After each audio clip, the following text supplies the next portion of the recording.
ಎಲ್ಲರಿಗೂ ನಮಸ್ಕಾರ. ನಿರ್ಮಲವಾಣಿ ವಾಹಿನಿಯ ವೀಕ್ಷಕ ಬಾಂಧವರೆಲ್ಲರಿಗೂ ಆದರದ ಸ್ವಾಗತ. ಇಂದಿನ ಉಪಶೀರ್ಷಿಕೆ ಜಡ ಜೀವ. ಶಿಲೆಯಾಗಿ ನಿದ್ರಿಸುತ್ತಿದ್ದಾಕೆ ರಾಮಪದ ತಲದ ಸ್ಪರ್ಶದಿಂದೆದ್ದು ನಿಂತಂತೆ. ಶಿಲೆಯಾಗಿ ನಿದ್ರಿಸುತ್ತಿದ್ದಾಕೆ ರಾಮಪದ ತಲದ ಸಂಸ್ಪರ್ಶದಿಂದೆದ್ದು ನಿಂತಂತೆ. ಚಲಿಸದೆನಿಸದ ಜಡವನು ಆವ ಗಾಳಿಯೋ ಸೋಕೆ. ಚಲಿಸದೆನಿಸದ ಜಡವನು ಆವ ಗಾಳಿಯೋ ಸೋಕೆ. ಬಲತೀವಿ ಚಲಿಪುದದು ಬಲತೀವಿ ಚಲಿಪುದದು ಮಂಕುತಿಮ್ಮ ಮಂಕುತಿಮ್ಮ.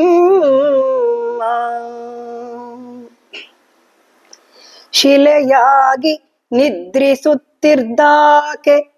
ರಾಮಪದ ತಲದ ಸಂಸ್ಪರ್ಶದಿಂದೆದ್ದು ನಿಂತಂತೆ. ಚಲಿಸದೆನಿಸದ ಜಡವನು ಆವ ಗಾಳಿಯೋ ಸೋಂಕೆ. ಬಲತೀವಿ ಚಲಿಪುದದು ಬಲತೀವಿ ಚಲಿಪುದದು ಮಂಕುತಿಮ್ಮ ಮಂಕುತಿಮ್ಮ.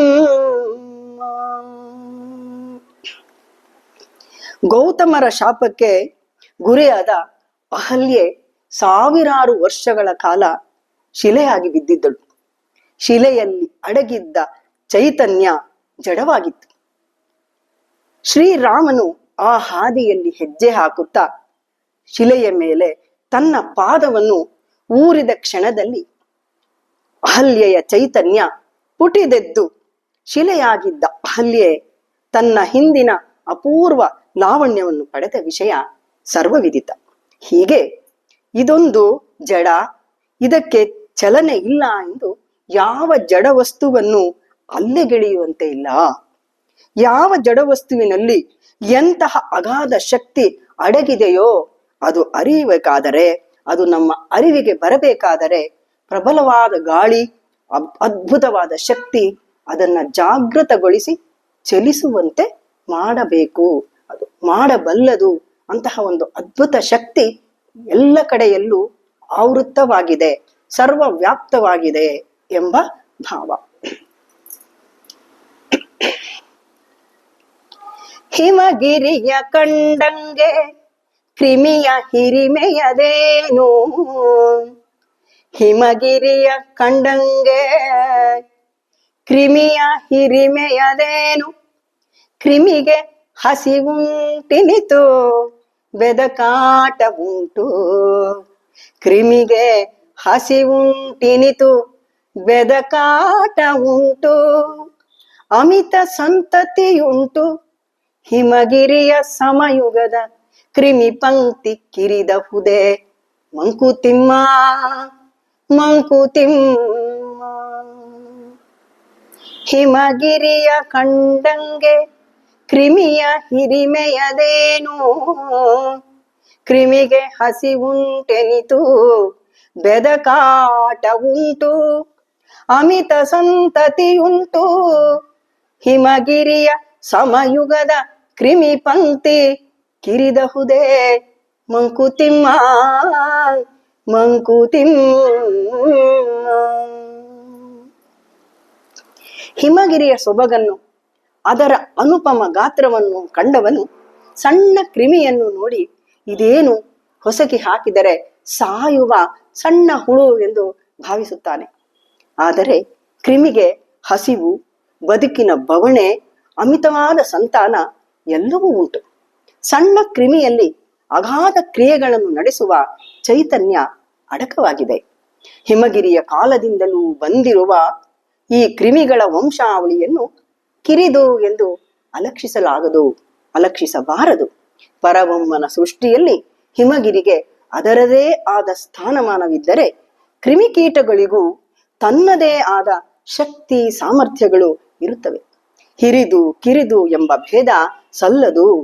ಗುಣ ಸಾಮರ್ಥ್ಯ ಮುಖ್ಯವಾಗುತ್ತದೆ ಎಂಬ ಭಾವ. ಜಡವೆಂಬುದೇನು ಸೃಷ್ಟಿಯಲಿ ಚೇತನ ಸುಪ್ತಿ, ಅಡಗಿ ನಿದ್ರಿಪುದಲ್ಲಿ ಚೈತನ್ಯದಗ್ನಿ. ಜಡವೆಂಬುದೇನು ಜಡವೆಂಬುದೇನು ಸೃಷ್ಟಿಯಲಿ ಚೇತನ ಸುಪ್ತಿ, ಅಡಗಿ ನಿದ್ರಿಪುದಲ್ಲಿ ಚೈತನ್ಯದಗ್ನಿ. ಅಡಗಿ ನಿದ್ರಿಪುದಲ್ಲಿ ಚೈತನ್ಯದಗ್ನಿ. ಮಿಡಿಯೆ ಪರಸತ್ವ ವಿದ್ಯುತ್ ದೀಪ್ತಿಯದನಾಗ, ನಡೆವುದದು ಜೀವಿವೊಲು ಮಂಕುತಿಮ್ಮ ಮಂಕುತಿಮ್ಮ. ಜಡವೆಂಬುದೇನು ಸೃಷ್ಟಿಯಲಿ ಚೇತನ ಸುಪ್ತಿ, ಅಡಗಿ ನಿದ್ರಿಪುದಲ್ಲಿ ಚೈತನ್ಯದಗ್ನಿ. ಅಡಗಿ ನಿದ್ರಿಪುದಲ್ಲಿ ಚೈತನ್ಯದಗ್ನಿ.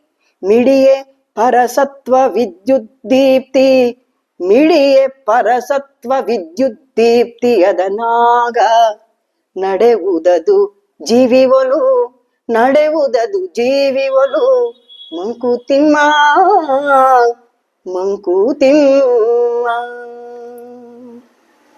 ಸೃಷ್ಟಿಯಲ್ಲಿ ಜಡವೆಂಬುದು ನಿದ್ರಾವಸ್ಥೆಯಲ್ಲಿರುವ ಚೇತನ. ಸುಪ್ತಿ ಅಂತಂದರೆ ನಿದ್ರೆ. ಮಿಡಿ ಅಂತ ಹೇಳಿದ್ರೆ ಆಡು, ಅದಿರು ಅನ್ನುವ ಅರ್ಥವನ್ನ ಕೊಡುತ್ತೆ. ಈ ಸೃಷ್ಟಿಯಲ್ಲಿ ಜಡ ಎನ್ನುವುದು ನಿದ್ರಾವಸ್ಥೆಯಲ್ಲಿರುವಂತ ಚೇತನ. ಜಡವಸ್ತುವಿನಲ್ಲಿ ಚೈತನ್ಯವೆಂಬ ಬೆಂಕಿ ಅಡಗಿಕೊಂಡು ನಿದ್ರಿಸುತ್ತಿರುತ್ತದೆ. ಪರಸತ್ವ ಎಂದರೆ ಪರಬೊಮ್ಮನ ವಿದ್ಯುತ್ ಕಿರಣಗಳು ಅದನ್ನು ಸೋಕಿದಾಗ ಅದು ಜೀವಿಯಂತೆ ಚಲಿಸಲು ಪ್ರಾರಂಭಿಸುತ್ತದೆ.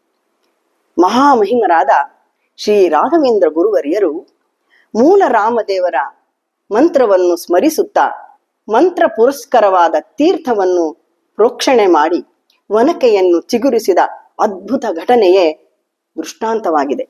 ಹೀಗೆ ಭಗವಂತನ ಅದ್ಭುತ ಶಕ್ತಿಯ ಅನುಭವ ನಾನಾ ರೀತಿಯಲ್ಲಿ ವೇದ್ಯವಾಗಿದೆ. ಇಲ್ಲಿಗೆ ಇಂದಿನ ಸಂಚಿಕೆ ಮುಕ್ತಾಯವಾಯಿತು. ಮುಂದಿನ ಸಂಚಿಕೆಯಲ್ಲಿ ಮತ್ತೆ ಭೇಟಿಯಾಗೋಣ. ನಮಸ್ಕಾರ.